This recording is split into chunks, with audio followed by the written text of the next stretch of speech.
Мына азыркы учурда Өзгөчө кырдаалдар министрлигинин куткаруу тобу Түркия мамлекетинде катталган жер титирөө кырсыгына жардам берүү үчүн учууга даярданып жатышат. Требую жесткой дисциплины на месте. В зоне как часы должны работать команда. Азыр акыркы инструктаждарды өттүк, тапшырмаларды койдук. Кандай иштерди алып барыш керек, кайсы тарапта иштеш керек, эмне иштерди жүргүзүш керек, жана ошондой коопсуздук эрежелерди сактоо боюнча нускамаларды өттүк, тапшырманы бердик.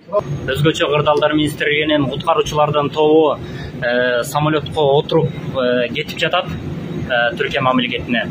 Куткаруучулардын тобунда тажрыйбалуу врачтар, фельдшерлер, психологдор, ошондой эле урандынын астында издөө иштерин жүргүзүү үчүн атайын үйрөтүлгөн иттер кетип баратат.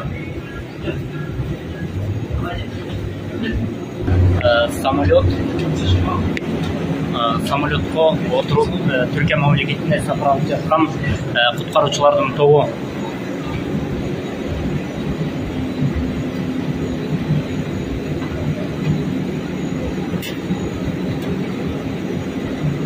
Жакшы ауырып аман эсен келиңиздер.